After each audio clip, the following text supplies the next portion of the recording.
Shalom à toute la communauté lundi soir, ainsi que la communauté Oracle de l'Éternel, ainsi que tous les gens qui nous suivent de partout.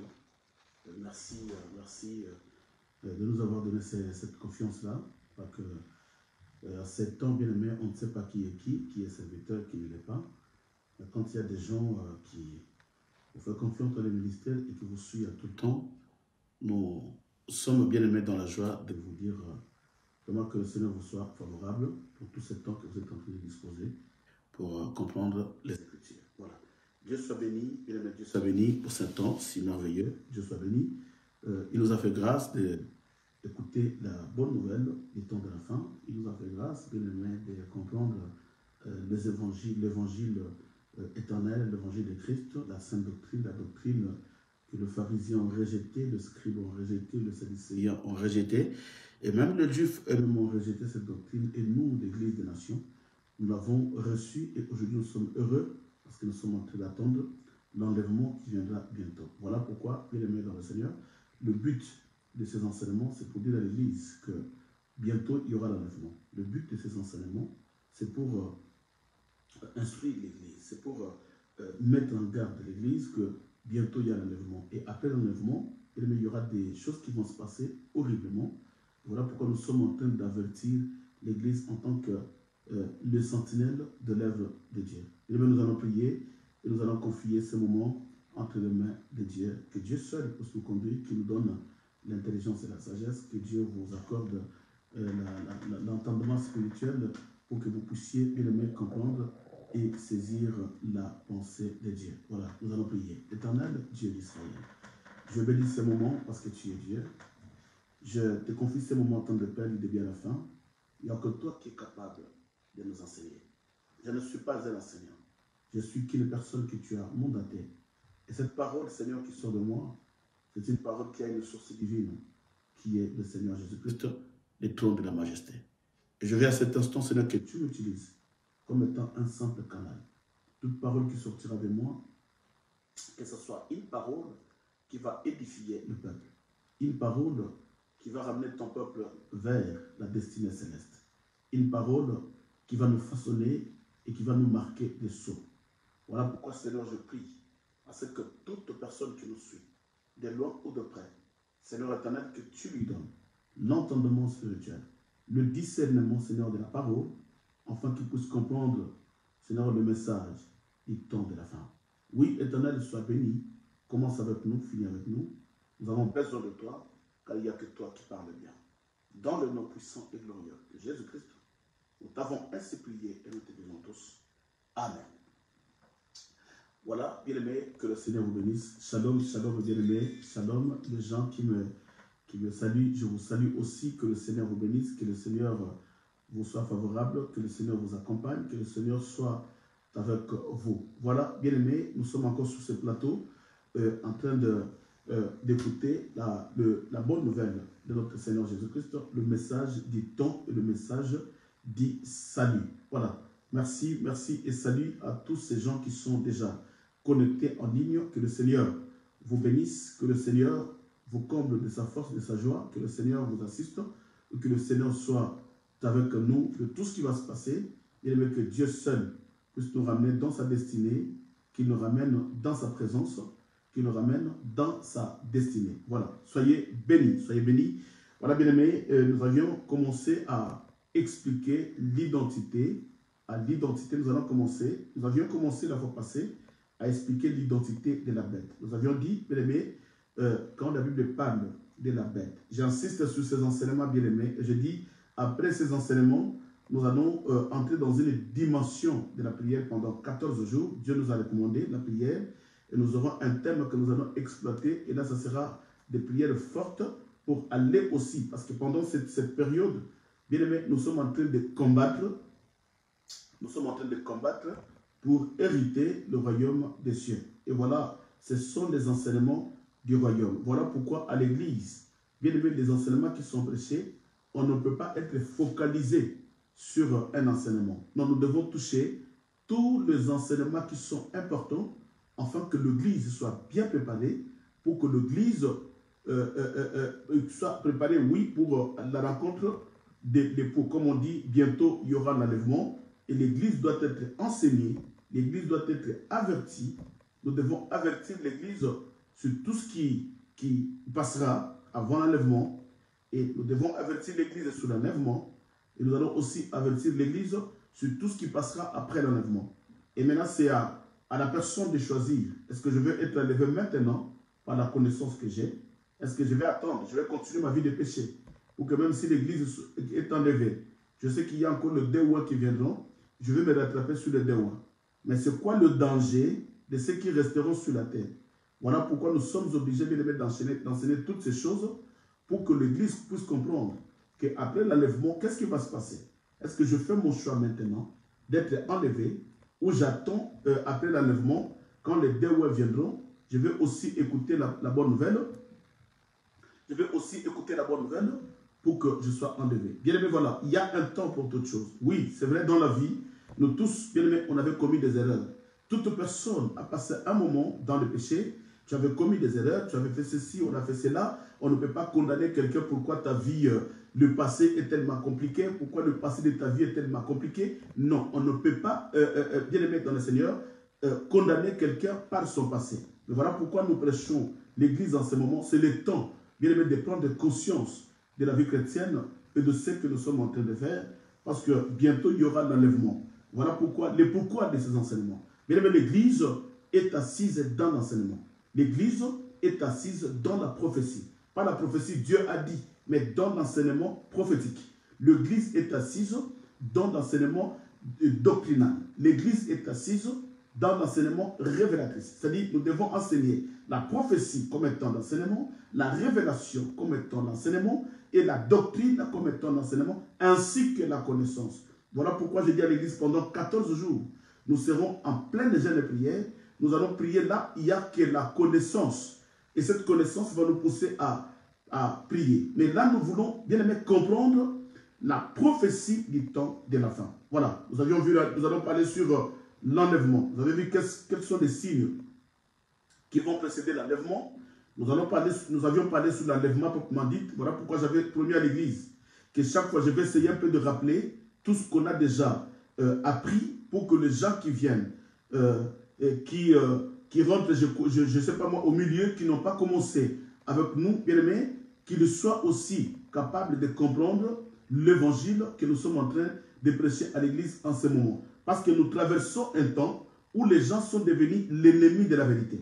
Nous traversons des temps où les gens sont devenus, bien aimés, les sentimentalistes. Les gens qui cherchent des sentiments. Au lieu de chercher la préparation de l'épouse pour que l'église soit présentée à l'époux sans tache et sans rideau. Mais aujourd'hui, les gens se baladent. Ils ne savent pas. Ils n'ont pas de position. Qu'est-ce que je fais? Qu'est-ce que je dois faire? Je suis là ou je ne suis pas là. Je vais aller là-bas ou je ne vais pas aller là-bas. Ils ne savent pas comment décider parce qu'ils n'ont pas la connaissance de la parole. Voilà le pourquoi de tous ces enseignements pour essayer un peu de faire asseoir le peuple de Dieu dans l'enseignement pour qu'ils aient le discernement de la parole et le discernement dans la pensée divine de Dieu. Soyez bénis, vous tous qui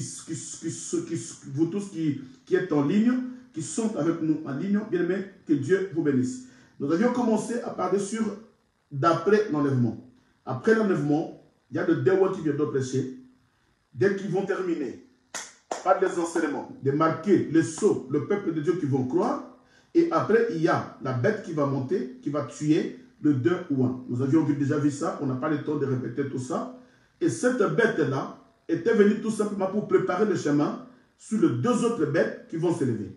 Et nous avions vu que quand la Bible dit que la bête montera de l'abîme, la bête montera de la mer ou la bête montera de la terre.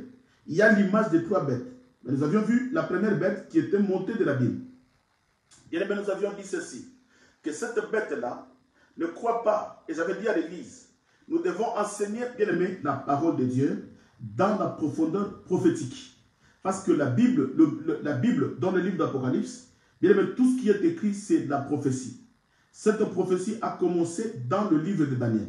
C'est pourquoi vous allez comprendre que à chaque fois quand nous lisons Apocalypse, nous devions d'abord aller trouver nous devons d'abord aller chercher le témoin. Qui est le témoin? Le témoin qui sait ouvrir l'Apocalypse, c'est Daniel. c'est que quand on ne lit pas Daniel, ça sera difficile, bien aimé, de comprendre l'évangile ou la prophétie qui est scellée dans le livre d'Apocalypse. Voilà pourquoi à chaque fois nous courons pour aller chercher Daniel et c'est lui qui nous explique tout ce qui s'est passé dans le livre d'Apocalypse. Et nous avions parlé sur la bête qui montait de la mer.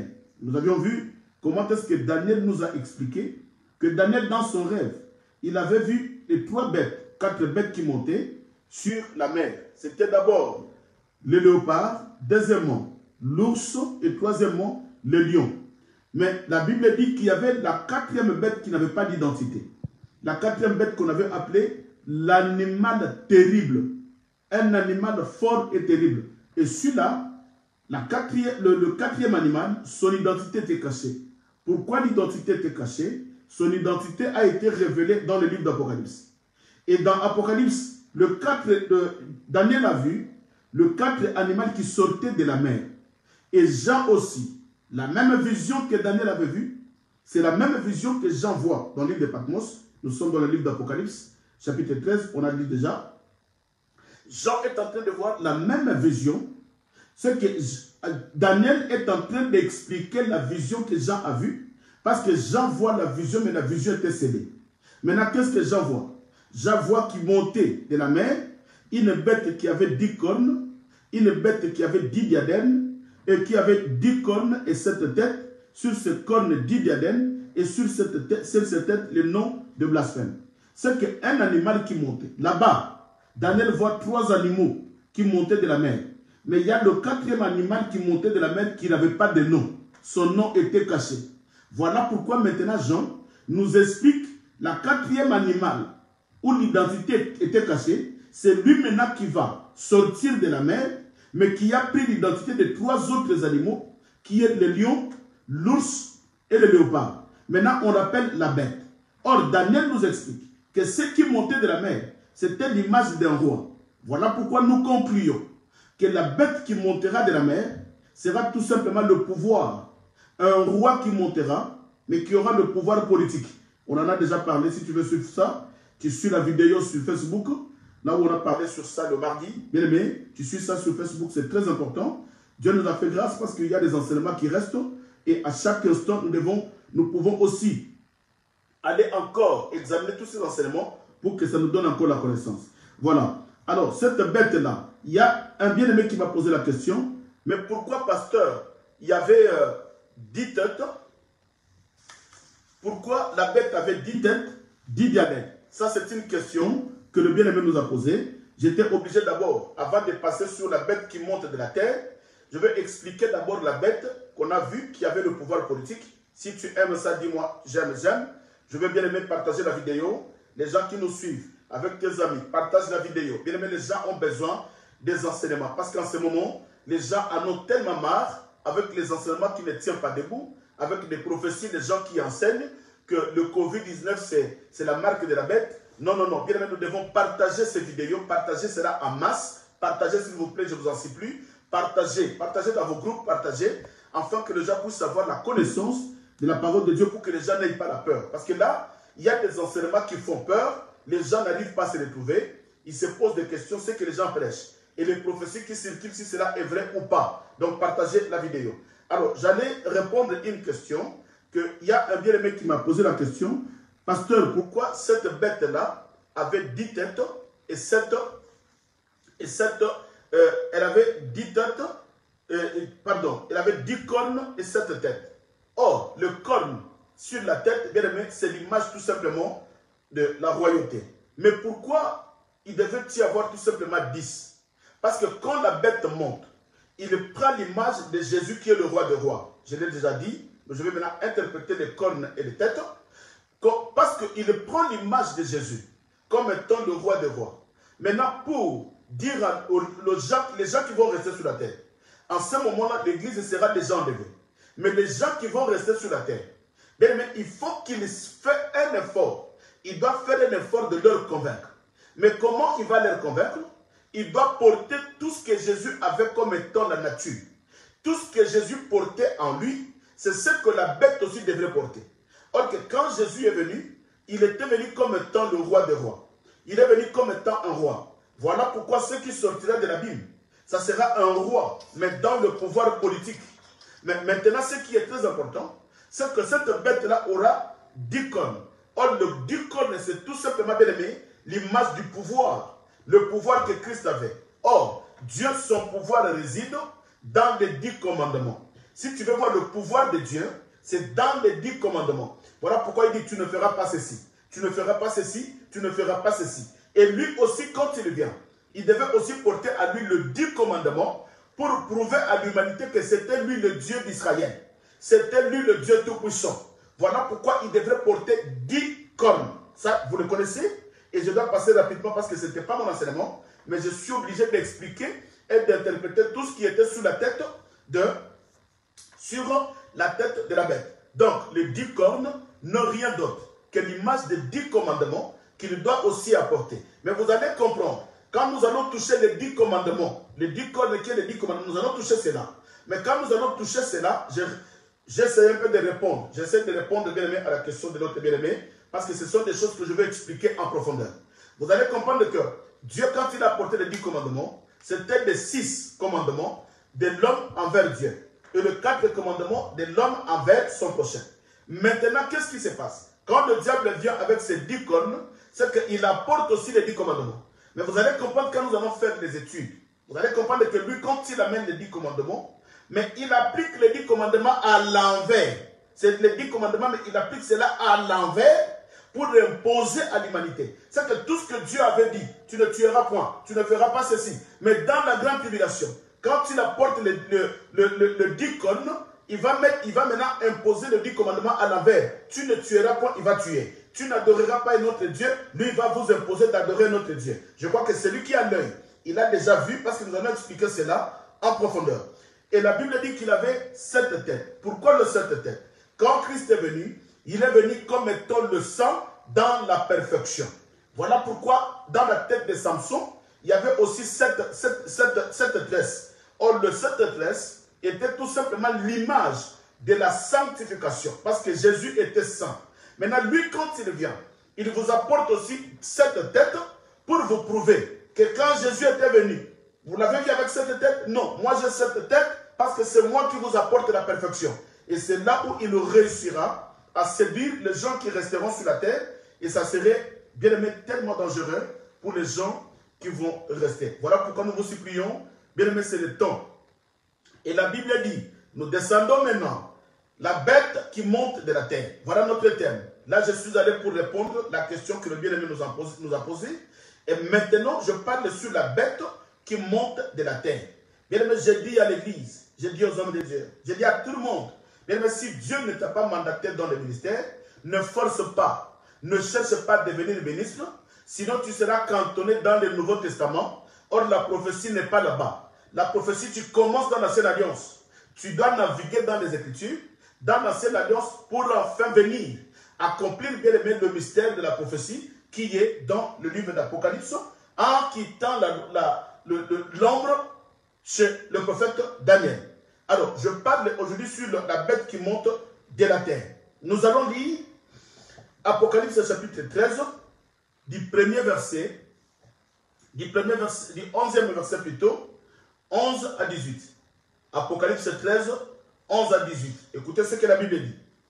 Puis j'ai vu monter de la terre une autre bête qui avait 2 cornes, semblable à celle d'un agneau, et qui parlait comme un dragon. Écoutez, il a vu monter de la terre. Ici, là-bas, c'était la mer. La bête montait de la mer.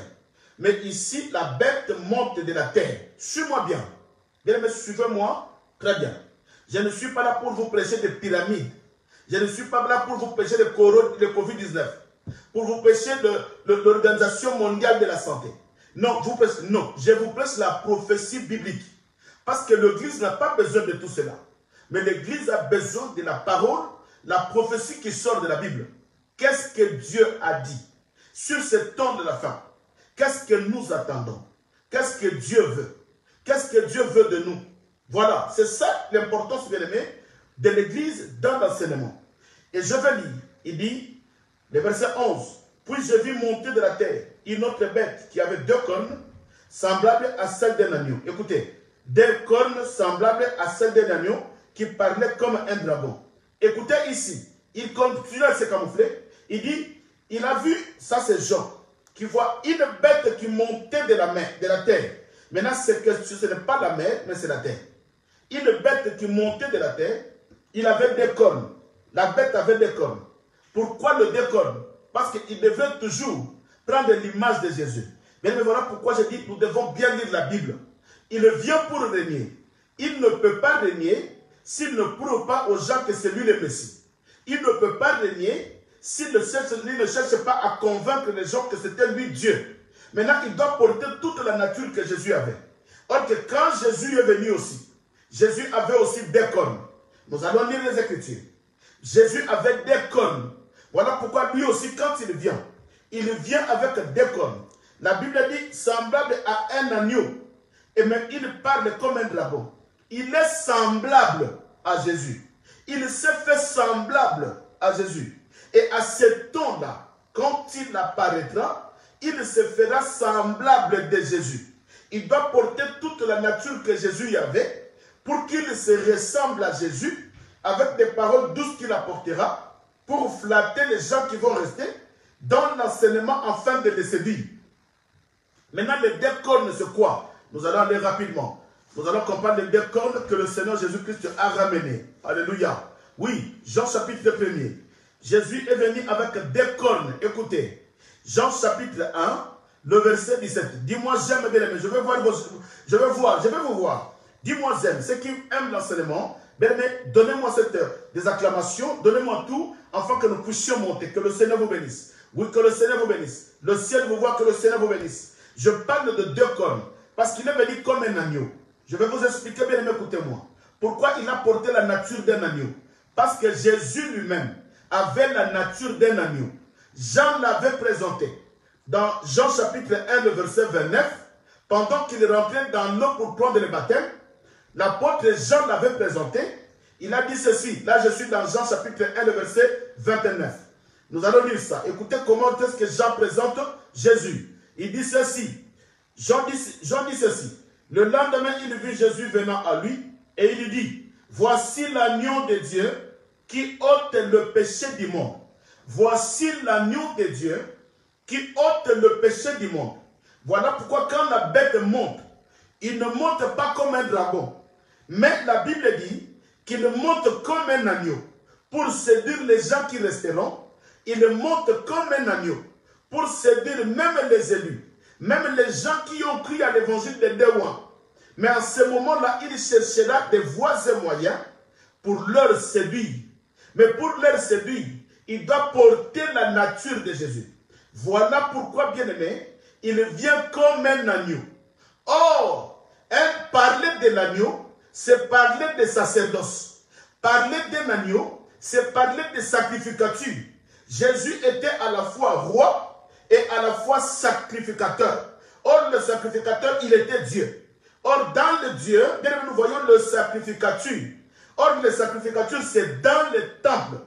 Voilà pourquoi quand le roi vient, il porte la nature d'un roi et il porte aussi la nature d'un sacrificateur, du sacerdoce qui est Dieu. Voilà pourquoi il devrait se présenter comme étant un agneau. Mais l'agneau, Jésus avait des cornes. Maintenant, pour prouver aux gens que lui aussi a des cornes, bien-aimé, écoutez les cornes de Jésus. Et c'est là où lui aussi, bien-aimé, ne crois pas que tu verras un agneau avec une bête comme un agneau avec des cornes. Si tu attends un agneau ou tu attends une bête, bien-aimé, tu ne verras jamais une bête.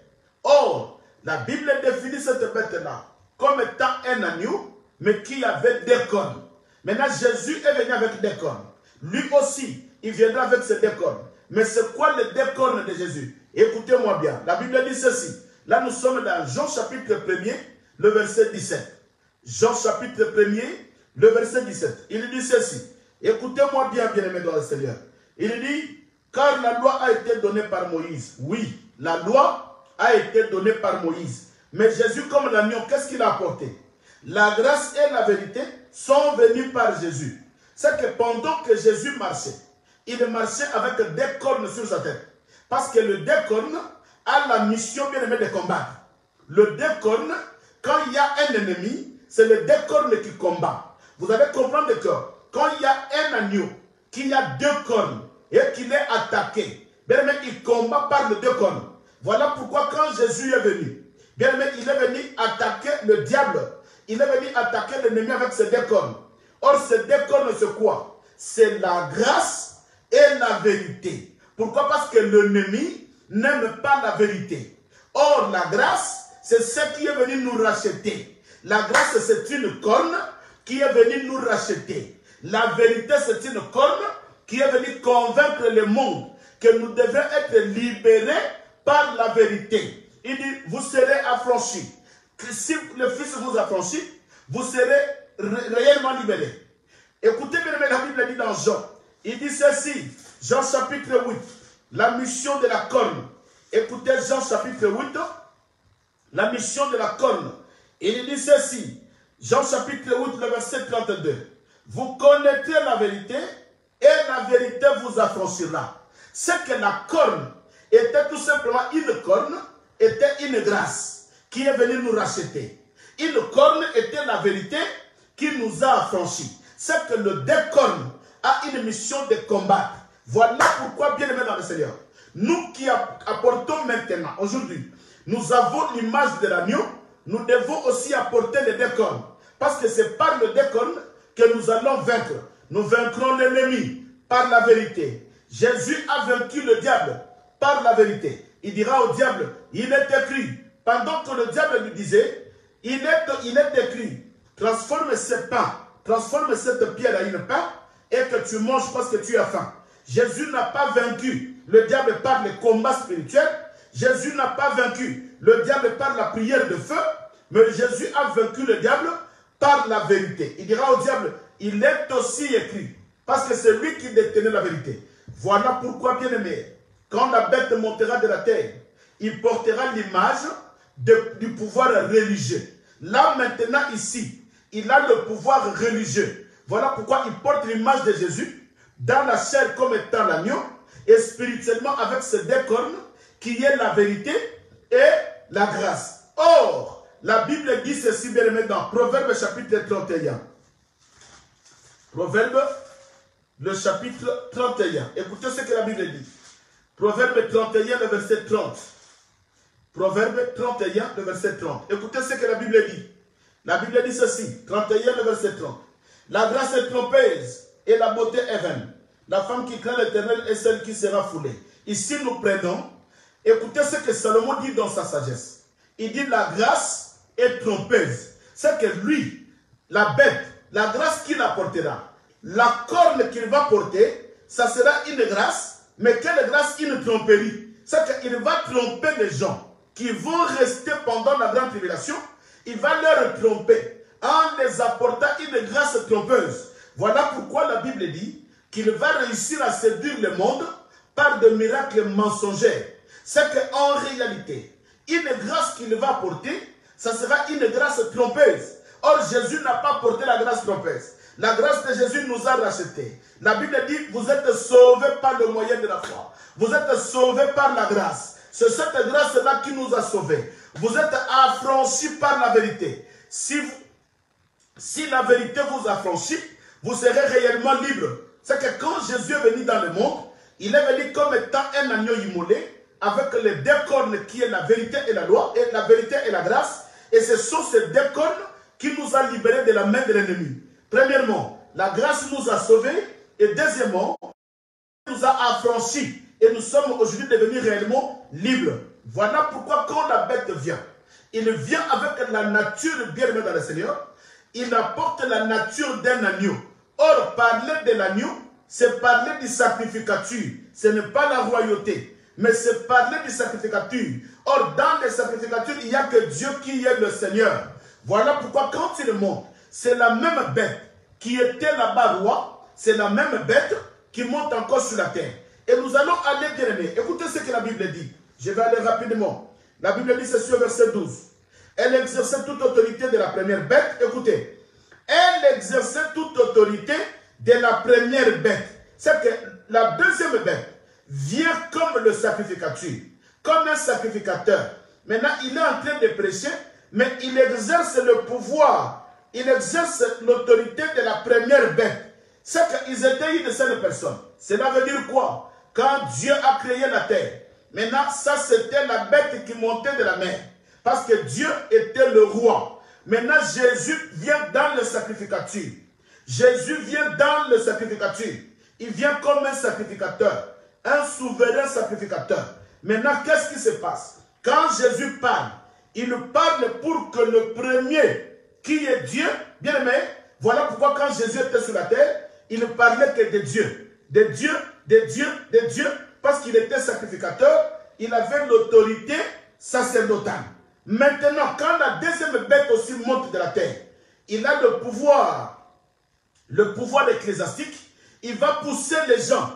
Il va parler que de la première bête qui avait le pouvoir politique. Voilà pourquoi la Bible dit au verset 12, il dit ceci. Elle, la bête, exerçait toute autorité de la première bête en sa présence. Et elle obligeait la terre et ses habitants à adorer la première bête. C'est que quand la deuxième bête est venue, il est venu comme le Seigneur Jésus qui disait croyez au Père, croyez au Père. Il ne parlait que de son Père, croyez au Père. Et ici la deuxième bête vient comme étant le sacerdoce. Maintenant il vient, il apporte un message dans le sacrificature comme un message. Maintenant quand il prêche la première bête. Il prêchait la première bête dont la blessure mortelle avait été guérie. Elle opérait de grands prodiges jusqu'à faire descendre du feu, du ciel sur la terre et la vue des hommes. Et elle séduisait les habitants de la terre par des prodiges qui lui étaient donnés d'opérer à la présence de la bête, disant aux habitants de la terre de faire une image de la bête qui avait été blessée. Écoutez, maintenant quand la deuxième bête vient, lui comme c'est le pouvoir sacerdotal, maintenant il pousse les gens qui vont rester sur la terre. Maintenant la deuxième bête qui vient avec un enseignement sacerdotal, il vient avec le pouvoir religieux. Il va pousser les gens de constituer une statue de la première bête. Bien aimé, je vais recommencer. Alléluia. Le verset 14. Et elle séduisait les habitants de la terre par les prodiges qui lui étaient donnés d'opérer en présence de la bête, disant aux habitants de la terre de faire une image de la bête qui avait été blessée par l'épée. Or, l'image de la bête qui avait été blessée par l'épée, c'est quelle bête? C'est la première bête. Là, c'est au verset 3. Apocalypse 13, verset 3. La première bête qui avait le pouvoir royal. Écoutez, on peut lire ça. Le verset 3. Je remonte au verset 3. Et j'ai vu l'une de ses têtes comme blessée à mort. La bête qui était blessée, c'est la bête qui avait des têtes. Or, ici, on ne nous montre pas la bête qui a la tête. On parle de tout simplement des cornes comme un agneau. Mais la première bête qui détenait le pouvoir politique, c'est lui qui était blessé. Maintenant, la deuxième bête, qui vient avec le pouvoir religieux, il dit à toute la nation, aux gens qui étaient sur la terre, de constituer une statue pour le premier roi, pour la première bête qui était passée. La bête qui avait le pouvoir politique. C'est qu'en réalité, c'est la même bête, mais qui porte deux images. Vous allez comprendre ça. Daniel va nous expliquer. C'est la même bête, mais qui est en train de dire, pour que les gens ne croient pas que c'est lui, mais pour faire croire aux gens que nous sommes dans l'obligation. Vous êtes dans l'obligation de faire une image de la première bête, de faire la statue de la première bête et pour l'adorer. Écoutez-moi bien. Pour l'adorer. Oh, alléluia. La Bible dit au verset 15. Il lui fit donner d'animer l'image de la bête, afin que l'image de la bête parle, et qu'elle fasse que tous ceux qui n'adoraient pas l'image de la bête soient tués. Alléluia. Écoutez bien aimé. Ici la Bible dit que ceux qui n'adoreront pas l'image de la bête, qu'ils soient tués. Ceux qui n'adoreront pas l'image de la bête, bien aimé, qu'ils soient tués. Voilà ce que la Bible dit. C'est que quand tu vas rester bien aimé, et que tu ne vas pas adorer l'image de la bête, sache-le bien que tu vas rencontrer la mort. On ne te laissera pas. Bien aimé, tu verras la mort en face. Pourquoi? Parce que tu n'adores pas. Parce que tu n'adores pas. Or, la Bible dit, à ce temps-là, quand il prendra l'image du pouvoir religieux, il va apporter le message pour que les gens puissent adorer le premier roi. Et vous allez comprendre en réalité que ce n'était pas deux rois, l'un qui a porté le pouvoir politique et l'autre qui a porté le pouvoir religieux. C'est la même bête qui se transforme. Déjà, premièrement, il vient avec le pouvoir politique et deuxièmement, il vient lui-même avec le pouvoir religieux. Maintenant, il vous impose d'adorer la première bête. Or, vous allez comprendre, Daniel nous explique que c'est lui qui était le roi, la même bête, qui a dressé la statue à son honneur. C'est que quand il disait adorer le premier roi, c'est que ce premier roi était lui-même. Mais c'est Daniel qui nous explique. Allons-y. Nous allons chercher ce témoignage de Daniel. Daniel chapitre 2. Vous allez comprendre quand on vous apprêche la statue de Nabucodonosor. Tu vois le roi. Oh le roi. Oh, le roi a vu la statue. Tu n'avais pas compris que c'était déjà la prophétie du temps de la fin. La statue de Nabucodonosor ne concerne pas l'église. Cette statue-là dans Daniel 2 ne concerne pas l'église. Mais c'est une prophétie qui va se passer dans la grande tribulation. C'est pourquoi nous devons positionner les Écritures, bien aimés, par rapport au temps. Nous devons positionner les Écritures par rapport au temps. Voilà, c'est le travail que Dieu nous a confié, de positionner les Écritures. C'est que cette statue n'est pas pour notre époque, mais ça explique, bien aimé, le signe qui précédera le retour de Jésus. Mais écoutez maintenant qu'est-ce que Daniel dit. Daniel chapitre 2, verset 31 au verset 33. Nous allons sauter 31 à 33 et nous allons lire 36 à 38. Ceux qui écrivent 31 à 33 et nous allons sauter et lire 36 à 38. Voilà. Je commence au verset 31. La Bible dit ceci.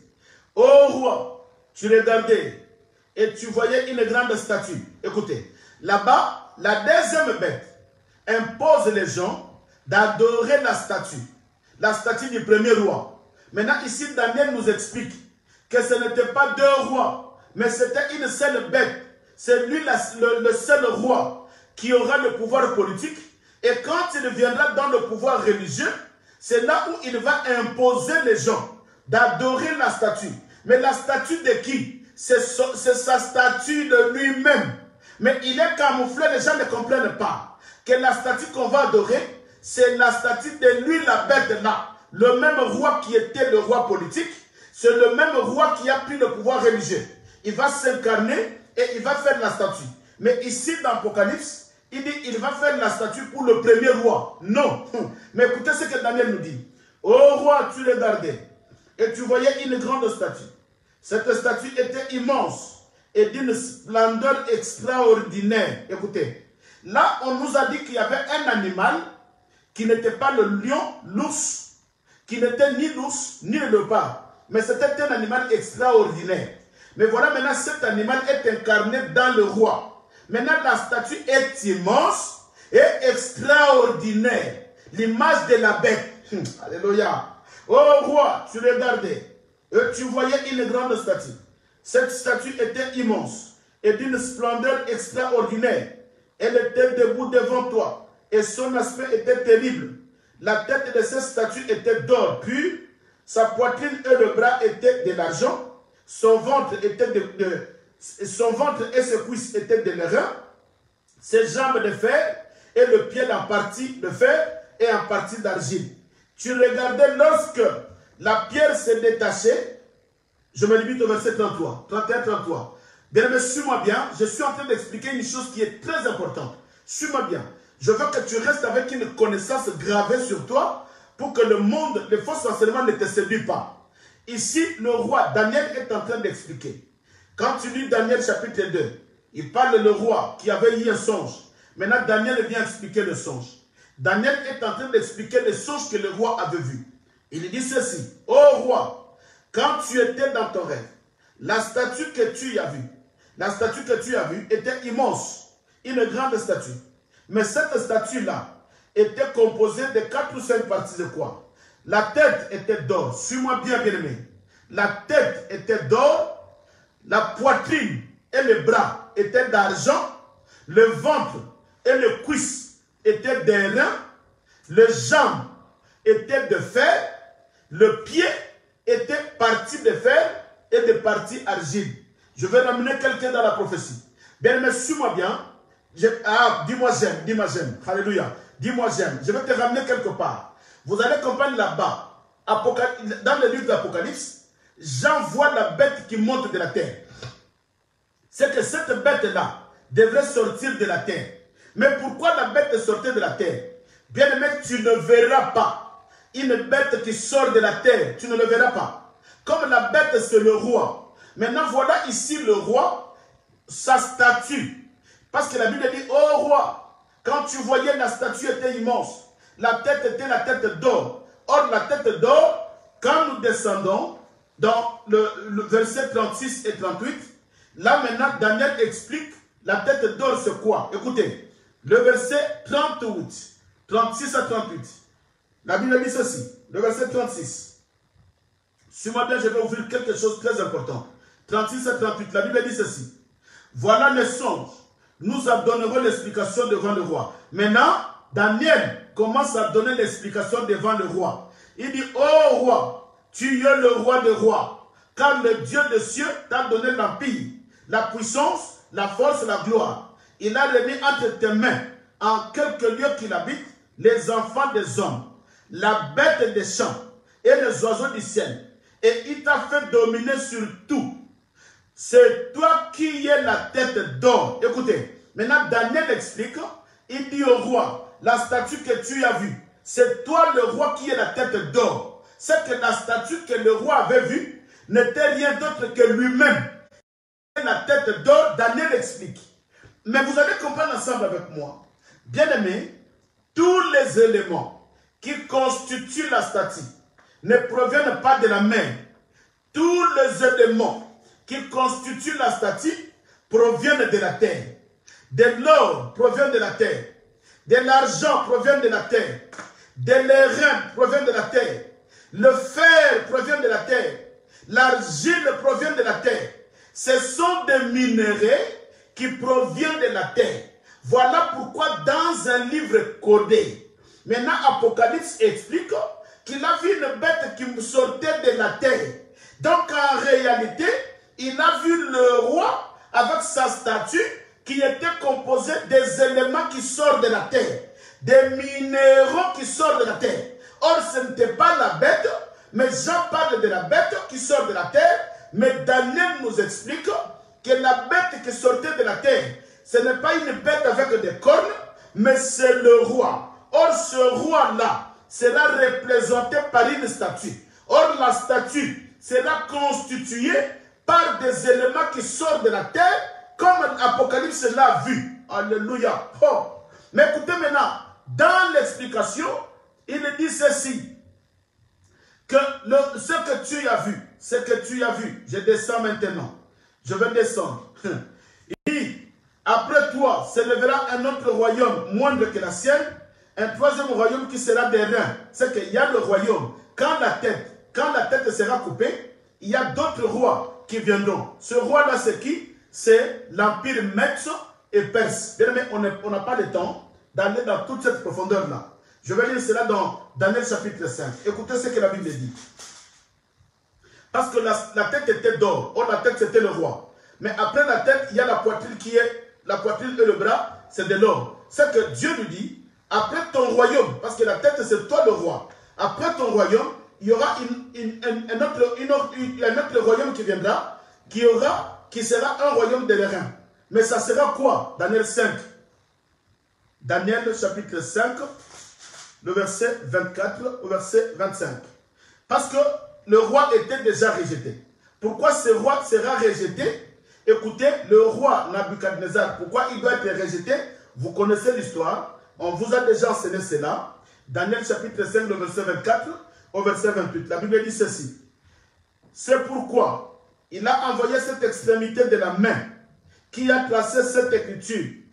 Voici l'écriture qui a été tracée, comptée, pesée et divisée. Vous connaissez l'histoire. Quand le roi a utilisé les ustensiles du temple, maintenant Dieu s'est mis dans la colère. Il vient maintenant, il dit au roi, ton royaume est renversé. je ne parle pas sur la royauté, j'allais vous parler sur le royaume Mède, sur le royaume de Perse et de Mède, et le royaume jusqu'à ce que le royaume romain vienne s'installer pour crucifier Jésus. Mais ce n'est pas notre enseignement. Nous sommes loin de là.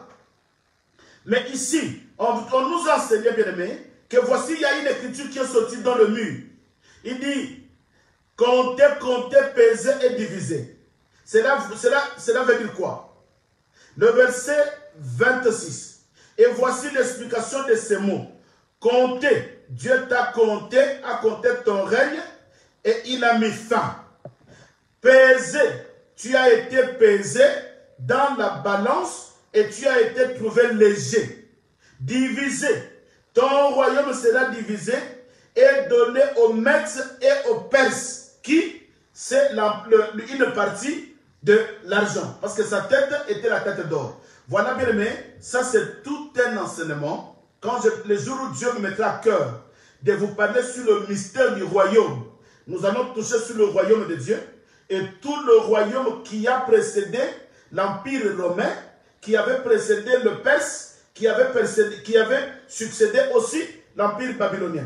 Nous allons comprendre cela par les Écritures. Mais ici, notre enseignement, c'est quoi?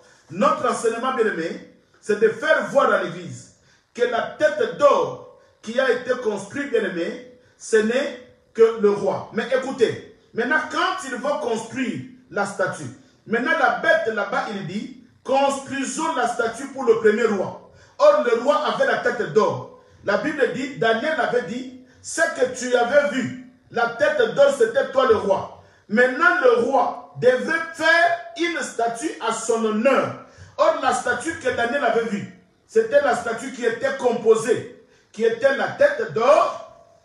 Il y avait d'autres parties de l'airain, d'autres parties en partie de fer, d'autres parties de partie argile et de partie de fer. Mais maintenant, la deuxième bête va imposer le monde de construire, bien aimé, suivez-moi bien, de construire une statue pour adorer. Mais est-ce que je me suis posé la question, qui est un roi et qui va accepter de construire une statue pour une autre personne? Non, non, non. Voilà pourquoi Mobutu aussi était le roi, le pouvoir politique. Il cherchait aussi à ramener les gens à l'adorer. C'est lui-même. Mais comme le temps de l'Antichrist, le temps de la bête n'était pas encore là, Mobutu ne pouvait pas réussir. Mais ici, il est en train de réussir son coup. Voilà Daniel chapitre 3 nous confirme cela. Écoutez, le verset 1er au verset 2. Écoutez ce que la Bible dit. Le roi Nabuchodonosor fit... Écoutez, suis bien, suis bien. Maintenant, là-bas, Daniel dit, le songe du roi, il avait vu la statue qui était composée de l'or. Et Daniel dit, la tête d'or, c'est toi le roi. Mais le ventre et les mains étaient d'argent. Il était décomposé. Mais ici, comme la bête, la deuxième bête qui monte de la terre, cette bête qui a le pouvoir religieux. Maintenant, il impose les gens de constituer une statue. Mais cette statue-là ne sera pas composée de plusieurs empires.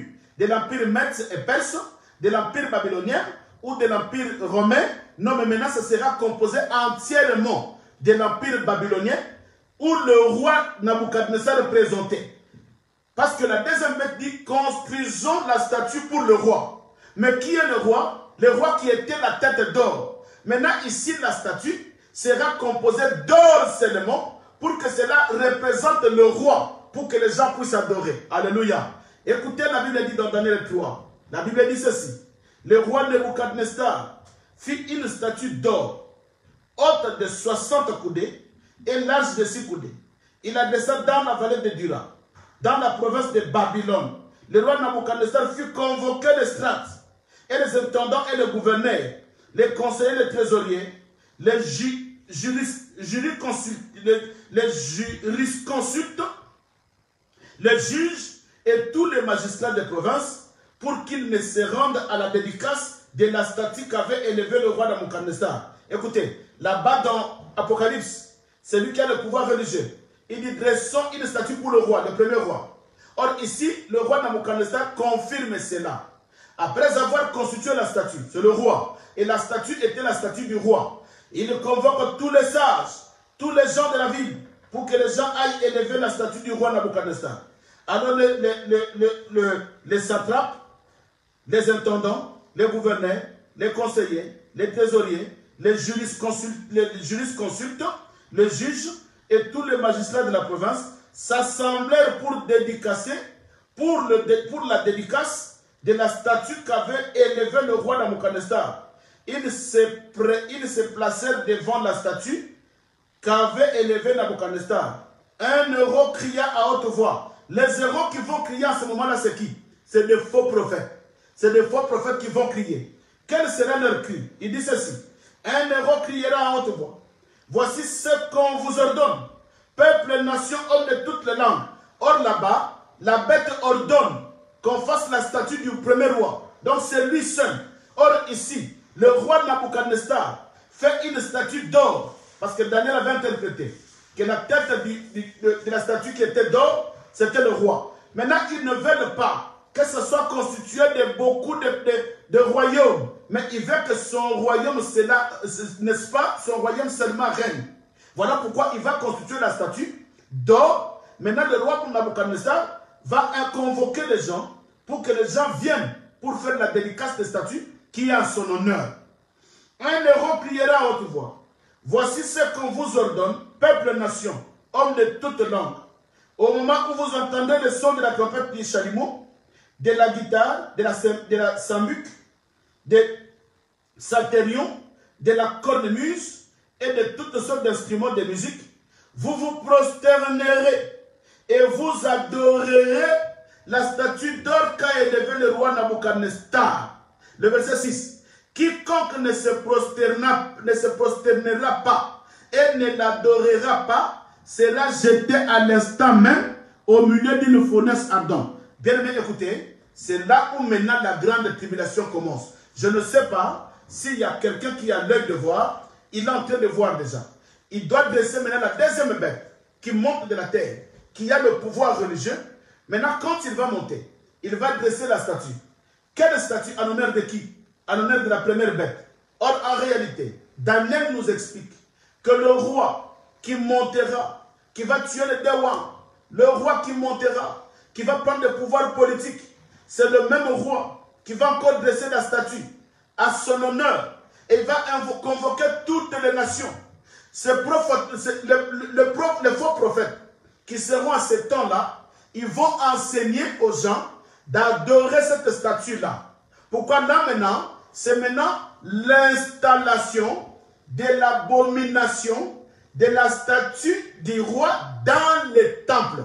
Et la Bible dit, celui qui n'adorera pas la statue sera tué. Bien-aimé, écoutez, celui qui n'adorera pas la statue sera tué. Oui, bien-aimé, j'insiste, que les gens puissent comprendre qu'à ce moment-là, si tu n'adores pas la statue, bien-aimé, tu seras tué. Si tu n'adores pas la statue, tu seras tué. Voilà pourquoi je dis à l'église, bien-aimé, nous devons faire attention. C'est le temps de croire à la parole. C'est le temps de croire à l'évangile. Parce qu'à ce temps-là, la mort va exister. C'est le temps de croire à la parole. Parce que quand il y aura la grande tribulation, bien-aimé, il y aura la statue qui va être dressée. Tout le monde sera obligé d'adorer cette statue. Parce qu'aujourd'hui, bien aimé, ils ne peuvent pas nous imposer d'adorer la statue pendant que nous avons le Seigneur Jésus-Christ. Dieu nous a dit, tu n'adoreras aucune statue. Tu ne me représentas d'aucune statue. C'est qu'aujourd'hui, il y a une loi que Dieu avait donnée à Moïse. Même Christ les a confirmées. À l'église aujourd'hui, on ne peut pas adorer une statue. Voilà pourquoi, quand tu as ta famille qui a des statues de Maman Maria à la maison, dites-leur, ce n'est pas le temps d'adorer la statue. Et ils ont déjà précédé l'Antichrist. Ils ont déjà précédé l'image de l'Antichrist. Or, l'Antichrist aujourd'hui n'a pas de pouvoir. Même si vous présentez l'image de Maman Maria, cette statue n'a pas de pouvoir. Parce que l'église d'aujourd'hui vit avec une loi. Vous ne me présenterez pas à n'importe quelle statue. Bien aimé, il n'y a pas une statue qui sera la représentation de notre Dieu. Toute statue qui est représentée aujourd'hui, bien aimé, n'a pas de pouvoir, n'a pas de place. Si tu as une statue de Maman Marie à la maison, coupez-la, brisez-la, mettez ça dans la fourneuse, brûlez cela. Aujourd'hui, toute statue n'a pas de pouvoir. Toute statue n'a pas de pouvoir. C'est pourquoi quand tu rentres dans une église, tu vois l'église est représentée avec une statue. Bien-aimé, sortez, c'est des démons. Sortez, c'est des sorciers. Bien-aimé, la statue aujourd'hui n'a pas de place. La statue n'a pas de la place. Voilà pourquoi je dis au peuple de Dieu, bien-aimé, c'est le temps d'écouter Dieu. C'est le temps, bien-aimé, d'écouter la parole. C'est le temps, bien-aimé, d'adorer celui qu'on ne voit pas. C'est le temps, voilà pourquoi Jésus avait dit à Thomas, heureux celui qui a cru, mais qui n'a pas vu. Mais à ce moment-là, ce ne sera pas la foi dans le vide, mais à ce moment-là, ça sera une statue présentée. Une statue présentée. Parce que la deuxième bête, qui est le roi lui-même, il va présenter une statue que tout le monde va adorer. Bien-aimé dans le Seigneur, à ce temps-là, si tu n'adores pas la statue, bien-aimé, tu seras tué. Si tu n'adores pas la statue, je te dis, maman, tu seras tué. Si tu n'adores pas la statue, bien-aimé, tu seras tué. Ah, je parle à quelqu'un. Oui, je dis à quelqu'un, bien-aimé. Alléluia. Oui, je dis à quelqu'un.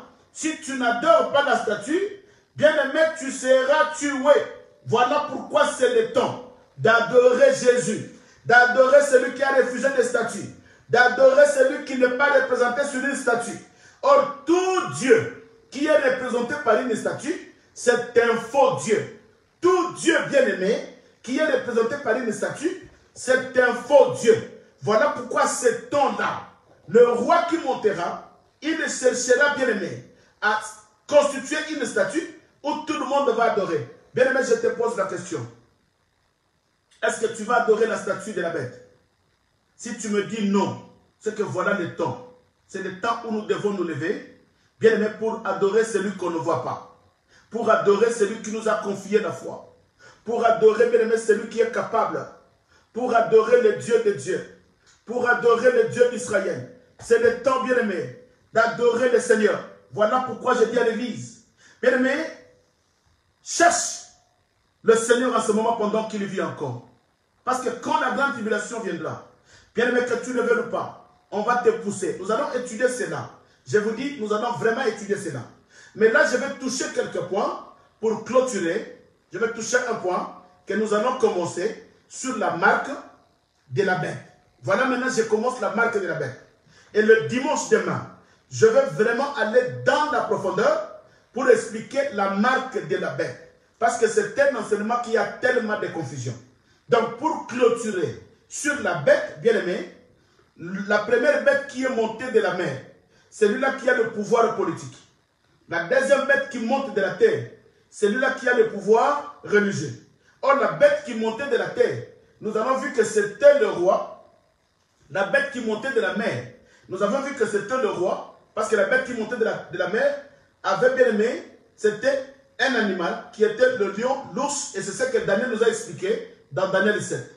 La bête qui monte de la mer, c'est aussi un roi que Daniel nous explique, qui va constituer une statue avec tous les éléments qui sortent de la terre. C'est là le roi. Maintenant, je vais expliquer rapidement le thème que nous allons commencer demain. Je vais introduire seulement. Je vais parler maintenant sur la marque de la bête. Parce que, bien aimé, on vous a très mal prêché. On vous a très mal prêché. La marque de la bête, bien aimé, c'est une marque, bien aimé, que le monde ne peut pas voir avec les yeux physiques. Que le monde ne peut pas voir avec les yeux physiques. Écoutez, la marque de la bête, c'est quoi? C'est ce que nous recevons quand nous adorons. La marque de la bête, c'est quoi? C'est ce que nous adorons, c'est ce que nous recevons quand nous adorons. Or, quand on adore, nous recevons aussi quelque chose de la part de Dieu. Écoutez bien, mes dans le Seigneur. Nous recevons quelque chose. Mais écoutez, nous allons expliquer une chose. Apocalypse chapitre 13, toujours. Je vais introduire sur la marque de la bête. Je vais prendre quelques minutes pour que demain, qu'on n'ait pas beaucoup plus de temps. Suis-moi bien. On vous a enseigné la marque de la bête. Le 666. Les gens croient qu'en ce temps-là, nous allons voir, ils vont voir, pas moi. Dis pas moi, pas moi. Bien, ne dis pas toi, parce que tu ne seras pas là. Tu ne seras pas là. Mais les gens croient qu'à ce temps-là, ils vont voir les gens qui vont se promener avec une marque de 666 sur le front et avec une marque de 666 sur la main. C'est ce que les gens croient, que ça sera une marque physique, un signe qui sera de 666. Voilà pourquoi je dis à l'église, aujourd'hui quand tu vois quelqu'un avec une marque de 666 sur le front, c'est un aventurier. C'est un aventurier. C'est les gens qui sont dans le monde des ténèbres. Maintenant, il veut faire voir aux gens leurs œuvres. Il veut vous faire voir là où ils ont cru. Parce qu'il y a des gens qui ont cru au diable. Écoutez, Johnny Hallyday, bien aimé ici en France. Johnny Hallyday disait, moi je suis l'adepte des démons. Je suis l'adepte des démons. Je prie aux démons. J'adore les démons. C'est que Johnny Hallyday avait déjà la marque de 666. Mais c'est une marque qui est invisible. C'est une marque qui n'est pas physique. Mais il adorait déjà la bête. Il adorait déjà les dragons. Parce qu'on avait vu sur le front de Johnny Hallyday la marque de 666. Non, non, bien aimé. Ne croyez pas ça. Même sur sa main, on n'a pas vu. Il avait des tatouages, des démons partout dans ces tatouages. Mais on n'a jamais vu sur le front de Johnny Hallyday la marque de 666. Voilà pourquoi nous disons à l'église, quand tu vois une personne avec une marque de 666, il y a des tatouages de 666. Les gens croient que c'est celui-là. Non, ce n'est pas ça. Ce n'est pas ça. Ça, c'est la tromperie. Mais vous allez comprendre l'enseignement parce que vous avez été très mal prêché. Écoutez ce que la Bible dit. Apocalypse chapitre 13, le verset 16 au verset 17. Ah, dis-moi j'aime. Partagez la vidéo, bien aimé. Suivez les gens. Nous sommes au temps où nous devons prêcher l'évangile partout dans le monde. Il faut que les gens comprennent cet évangile. Les gens ont été très mal enseignés, bien-aimés dans le Seigneur. Apocalypse chapitre 13, 16 à 17. Écoutez ce que la Bible dit. Le verset 16 au verset 17. La Bible dit ceci. Et elle fit que tous, petits et grands, riches et pauvres, libres et esclaves, reçoivent une marque sur leur main droite, sur leur main droite ou sur leur front, et que personne ne puisse acheter ni vendre sans avoir la marque, le nom de la bête ou le nom de son nom, ou le nombre de son nom. C'est qu'il y a le nombre de son nom et il y a la marque de la bête. Or, le nombre de son nom, c'est quoi? C'est ce que nous appelons la marque de la bête. Cela veut dire quoi? Le 666, nous allons voir ça. Au verset 18, la Bible dit ceci. C'est ici la sagesse, que celui qui a de l'intelligence calcule le nombre de la bête. Car c'est un nombre d'hommes et son nombre est 666. Bien, tenez-moi bien cette précision. C'est un nombre d'hommes. Pourquoi il dit le nombre d'hommes? Parce que l'homme a été créé le 6e jour. C'est le nombre d'hommes. Maintenant, l'Antichrist va utiliser le nombre d'hommes pour posséder les hommes. Il va utiliser le nombre d'hommes. Parce que l'homme est né le 6e jour. Maintenant, pourquoi il n'a pas utilisé le 6 seulement? Parce que le nombre d'hommes, c'est 6. Mais lui, il a utilisé le 666. Nous allons voir ça demain. À midi, sois déjà connecté. À midi, sois connecté. Maintenant, le nombre d'hommes, c'est 6 seulement. Mais lui, pourquoi il va utiliser le 666? Il utilise le nombre d'hommes 3 fois. Le 6 qui est le nombre d'hommes, le 6 qui est le nombre d'hommes, le 6 qui est le nombre d'hommes, 3 fois. Pourquoi la bête va utiliser le 3 fois, le nombre d'hommes, mais 3 fois, le 6, 6 et 6? Pourquoi? Nous allons étudier cela demain, dimanche. C'est pourquoi je te dis, demain, invite les gens. Demain, nous allons toucher la marque de la bête. Mais ici, qu'est-ce que la Bible dit? Il dit, quand il viendra, il va dresser la statue. Maintenant, la grande tribulation commence. Celui qui n'adore pas la statue sera tué, sera persécuté. Maintenant, il va cacheter, il va sceller des sceaux de 666 de tous les gens qui vont adorer la statue. Voilà pourquoi je me pose la question, maman. Je me pose la question, papa. Est-ce que tu auras le pouvoir de résister à ce roi-là, de résister à la bête qui a dressé la statue? Bien-aimé dans le Seigneur, tout le monde entier serait dans l'obligation d'adorer la statue. Mais la Bible précise, celui qui n'adore pas la statue sera tué. D'ailleurs, la Bible précise qu'il va mettre ça sur le petit, sur le grand. Même si tu es petit, tu auras la marque de la bête. Même si tu es un grand, bien aimé, il y a les gens qui se disent grands aujourd'hui, mais ce jour-là, ils auront la marque de la bête. Aux riches et aux pauvres, même que tu sois riche ou pauvre, tu auras la marque de la bête. Tu sois libre ou esclave, tu recevras la marque de la bête sur la main ou sur le front. Pourquoi? Parce que là, il y aura une condition. Et que personne ne puisse acheter ni vendre sans avoir la marque de la bête. Donc, dans cette période-là, tu ne peux pas aller vendre et tu ne peux pas aller acheter. Tu ne peux pas aller travailler dans une entreprise, avoir un salaire si tu n'as pas la marque de la bête. Bien, voilà la grandeur, la souffrance, la douleur qui va se passer à cette période-là. Est-ce que tu vas supporter? Pour aller vendre, il faut avoir la marque de la bête. Mais si tu veux aller vendre et que tu n'as pas la marque de la bête, on va te couper la main. Bien aimé, tu vas accepter une main coupée, un manchot, une main coupée, mais tu vas aller vendre. Bien aimé, tu vas supporter un pied, le pied coupé, et que tu vas aller acheter à manger. Avant d'acheter à manger, il faut avoir la marque de la bête sur le front. Il faut avoir la marque de la bête sur la main. Bien aimé, tu n'auras pas la marque sur le front seulement. Tu n'auras pas la marque sur le main seulement. Mais on va te vérifier. Avant d'acheter, tu as la marque sur le front et tu as la marque sur la main. Si tu as la marque sur le front seulement, on te dit cela ne suffit pas. Va chercher la deuxième qui est sur la main. C'est que vous allez comprendre qu'ils auront deux marques. Il y aura une marque qui sera sur le front et une marque qui sera sur la main. Avant d'acheter. Voilà pourquoi, bien aimé, nous disons à l'église, par cet enseignement, si tu continues dans la vie de péché, c'est que Yob a l'ocasion. Ce qui Yob continue dans ma baie, papa, c'est que Yob m'a tout le koufa. Ce qui continue dans ma baie, maman, c'est que Yob a le fils de la perdition. C'est qu'on a d'ailleurs déjà impie. Tu es destiné à l'enfer. Mais par ces enseignements, et que l'on a moutou, que nous avons là, nous avons un problème, nous avons un maladie, nous avons une délivrance. Bien aimé, mieux vaut, nous avons un cancer, mais nous avons une grande tribulation. Mieux vaut avoir le cancer, mais être enlevé. Mieux vaut être stérile, mais être enlevé. Mieux vaut, bien aimé, j'insiste. Mieux vaut que mon mari me fuit, mais que je sois enlevé. Mieux vaut que ma femme me rejette, mais que je sois enlevé. Pourquoi aller chercher des délivrances partout si je rate l'enlèvement? Parce que dans la grande tribulation, il y aura une statue qui sera enlevée.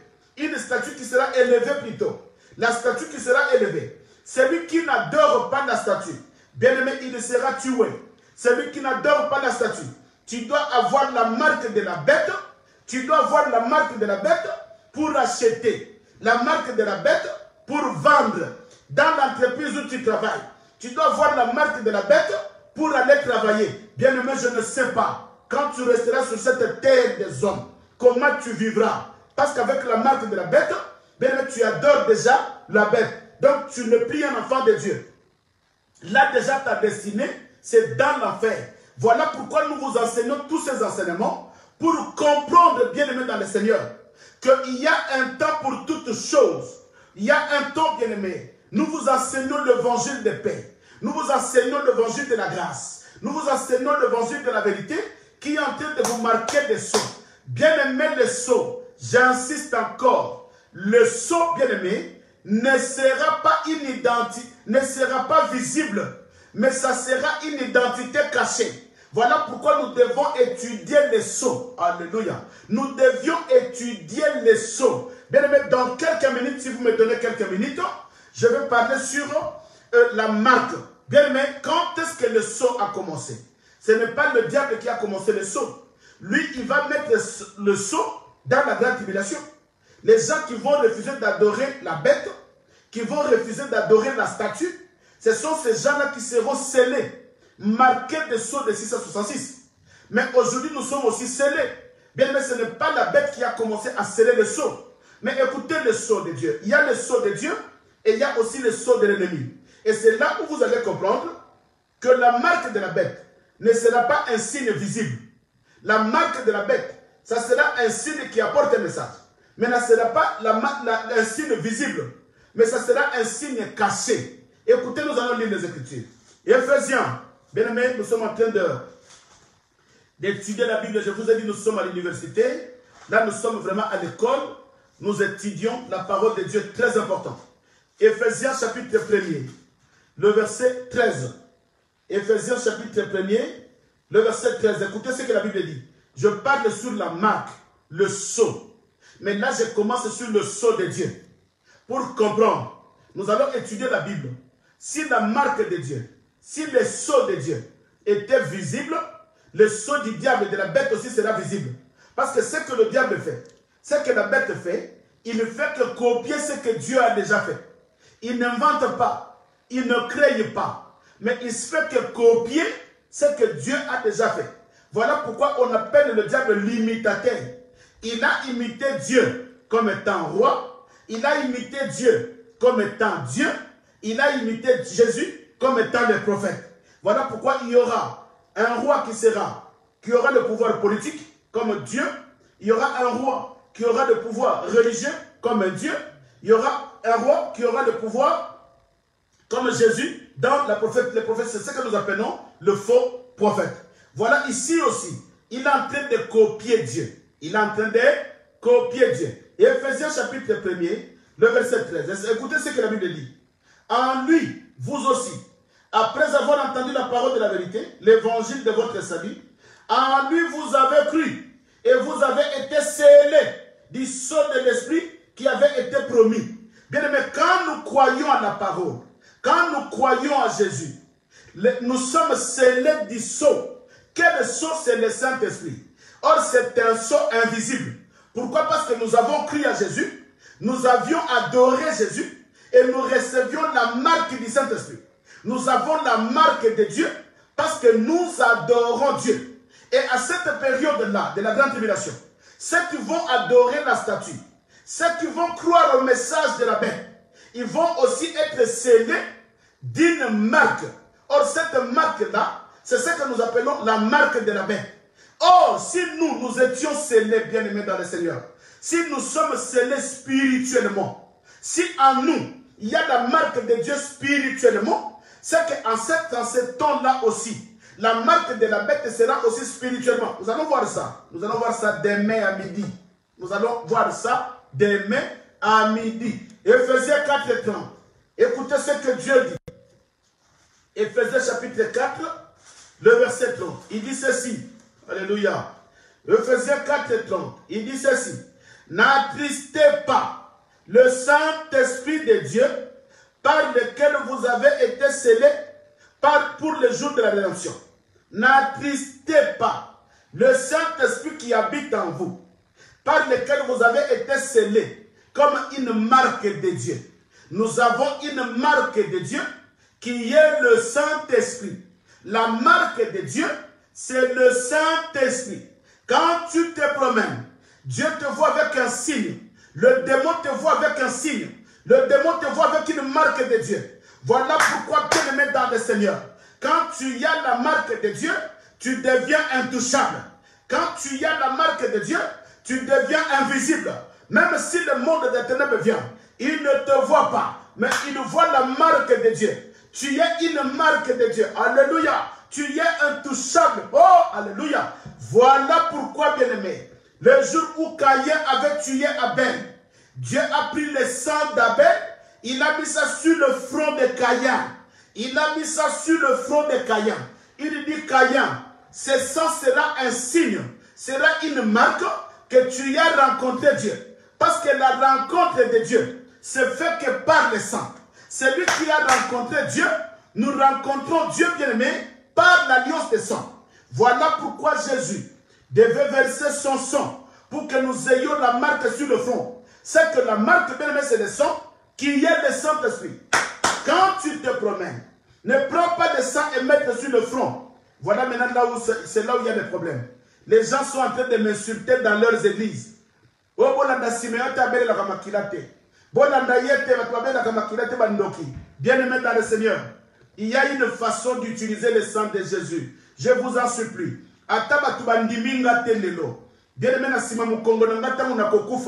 Les gens vont comprendre que cet homme-là était une bénédiction pour l'Église.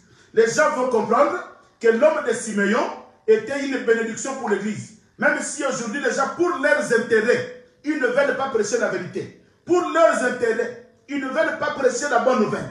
Pour leurs intérêts, ils ne veulent pas parler des gens de la vérité. Pour leurs intérêts, ils cachent la vérité pour ramasser de l'argent.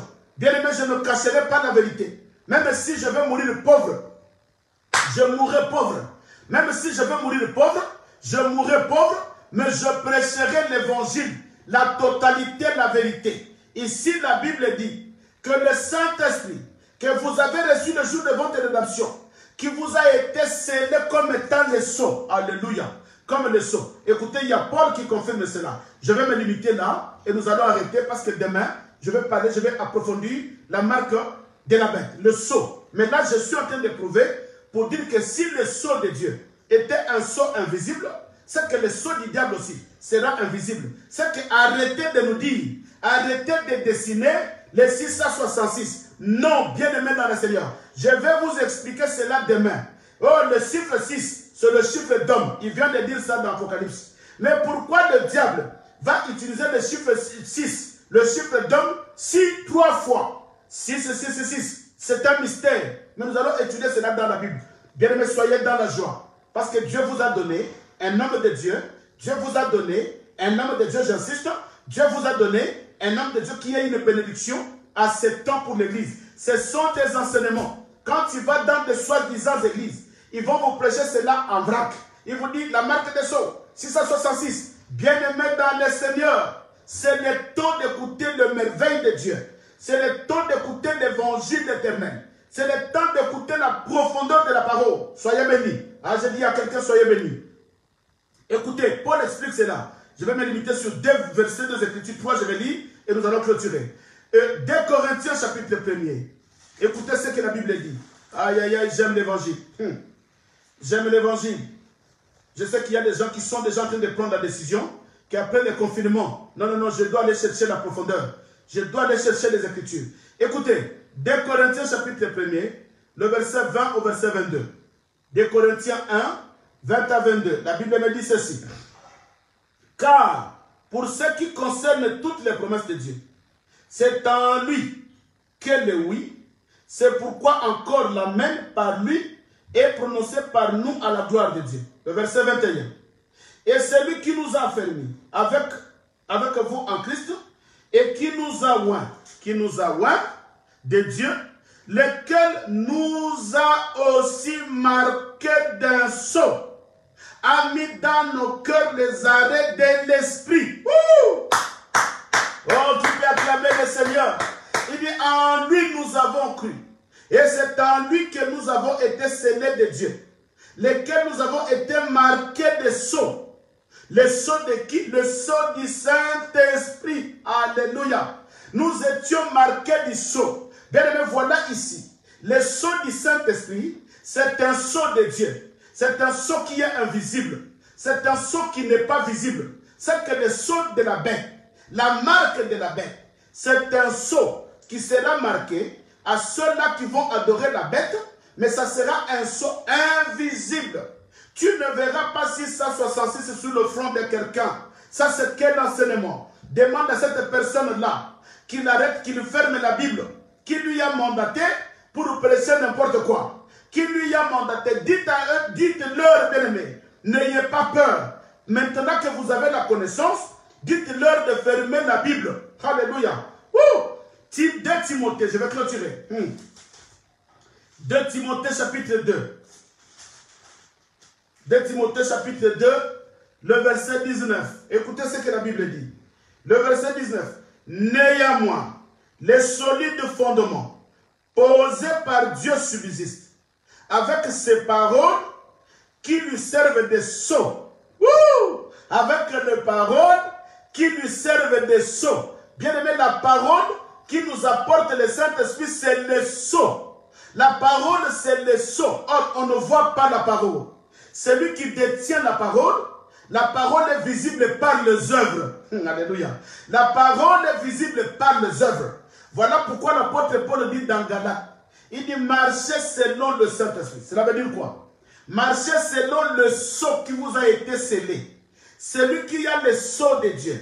Celui qui est marqué du sceau de Dieu. On découvre la personne qui est marquée du sceau de Dieu par sa conduite. Marchez selon l'esprit. Et vous n'accomplirez pas les désirs de la chair. Or, les désirs de la chair, vous les connaissez. Cela veut dire, bien aimé dans le Seigneur, que la marque de la bête, c'est aussi une marque qui est scellée, qui est invisible, mais ils vont comprendre ces gens-là, à cette période-là. Ils vont comprendre les gens qui sont marqués de sceaux de la bête par leur conduite. Or, il y a des gens qui seront marqués de sceaux par le démon, ils seront marqués de sceaux de l'esprit par leur conduite. Ils vont comprendre que ces gens-là ont le sceau de l'esprit.